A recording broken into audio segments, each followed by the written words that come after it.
Hi everyone, welcome to another tutorial on C language. Today we are going to discuss about recursion.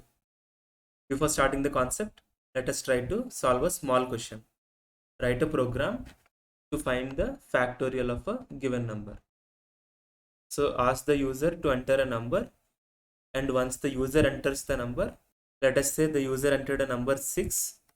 Our task is to find the factorial of 6, that is 6 into 5 into 4 into 3 into 2 into 1. Okay, 720. You should write the logic of the program inside a function. Okay.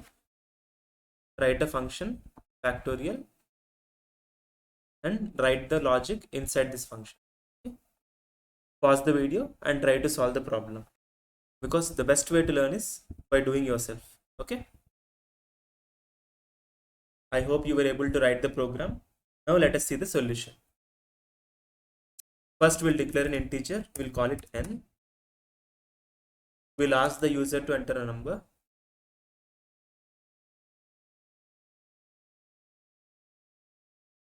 Then we'll read it using scanf. Since it's an integer, I have given %d and I'll give the address of n. Now the number entered is inside n. Now we'll call our function factorial and we'll pass n. We'll declare another variable called fact. Okay, we'll store the factorial of the number inside this fact. So now we can write the function.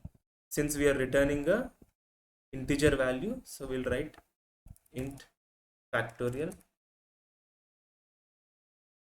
and it will have one argument.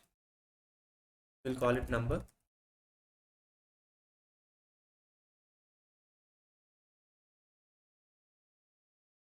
Now we'll write the actual logic of the program. It should return the factorial. We'll call the factorial as f, so we'll return f. Now the actual logic will start. So as you all know, how do we find the factorial? We keep multiplying all the numbers from 6 to 1.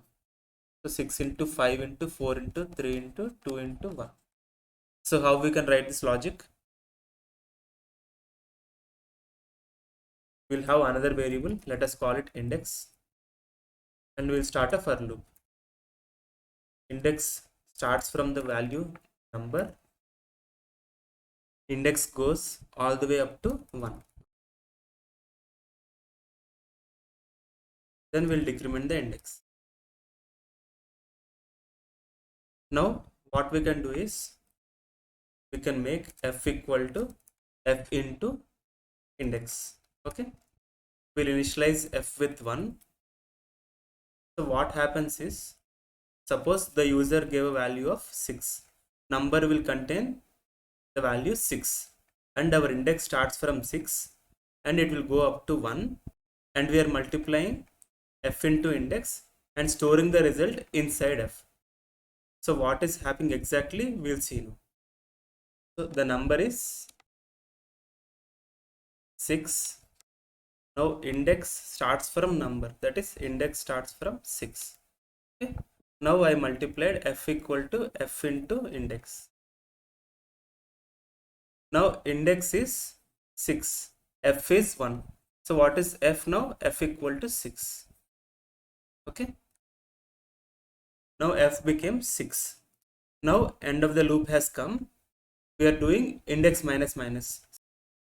So index will become 6 minus 1, that is 5. And 5 is greater than or equal to 1. So now it comes inside the loop. And again we are doing f equal to f into index. F previously was 6. Okay. So f equal to 6 into, what is index now? Index is 5 now. So 6 into 5. Okay. Next. Again the end of the loop has come. Index will become index minus 1, that is index will become 5 minus 1, 4. Okay, now f will become f into 4. Okay, already f contains 6 into 5, it will be multiplied with 4. So f now became 6 into 5 into 4. Okay. Next, again the end of the loop has come. Index will become 3. 4 minus 1, 3. 3 is still greater than equal to 1. So it will come again inside. F will become f into 3. So f into 3. This is the new f now. Okay. Now again the end of the loop has come. Index will become 3 minus 1, that is 2. 2 is still greater than equal to 1. So f will be now f into 2. So this will be into 2. Okay. Now again, once the end of the loop has reached, index will become 2 minus 1, that is 1. 1 is still greater than equal to 1. So f now becomes f into 1. It's become f into 1. Now when the end of the loop comes, index will become 1 minus 1, that is 0. 0 is no longer greater than equal to 1. So it will come out of the for loop and it will return f. But what does f contain now? 6 into 5 into 4 into 3 into 2 into 1. So this is exactly 6 factorial. So we are returning 6 factorial to the calling function. Okay. So now fact will contain 6 factorial and we can print and check this value. Factorial of n is fact. Okay. And we'll write fact. Let us run this program and check the result. Let us enter 6. Factorial of 6 is 720. This is the expected result. Okay.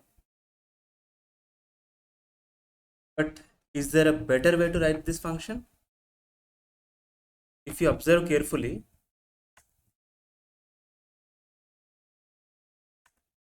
6 factorial can be written as 6 into 5 factorial.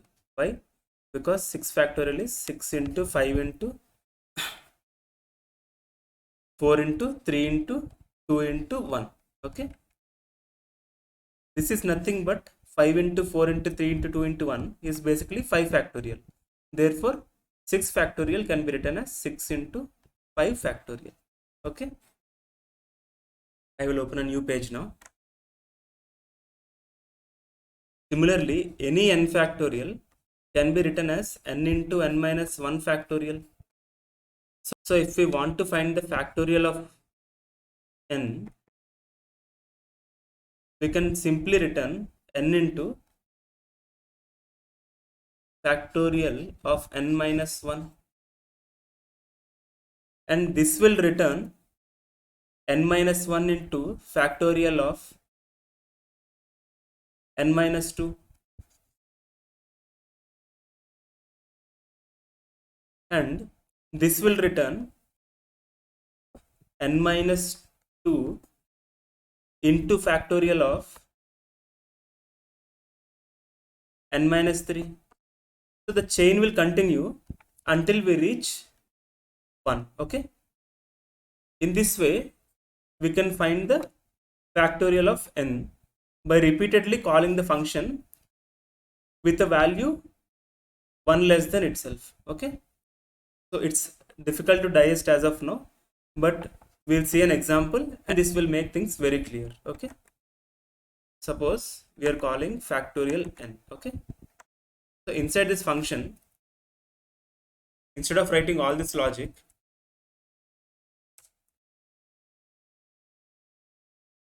we can just write return this number into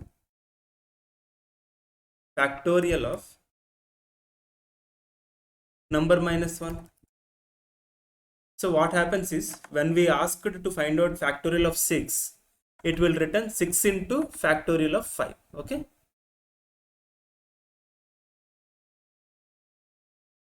So we want to find factorial of 6. We are returning 6 into factorial of 5. So now what factorial 5 will return again? Same number 5 into a factorial of 1 less than itself. So factorial of 4. Okay. 6 into 5 into what it will return? 4 into factorial of 3. Okay, so now the output is how much? 6 into 5 into 4 into factorial 3. Again, factorial 3 will be what? 3 into factorial of 2. Okay, now again 2 will be written as 2 into factorial of 1. Okay,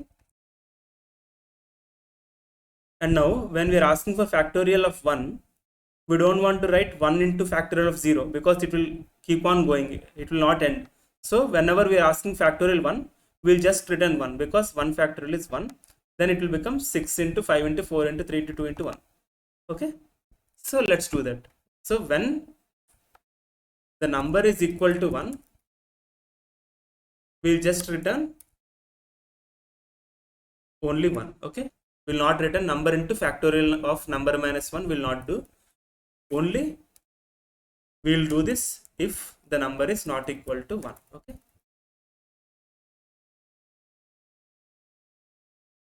so let us run this program and check.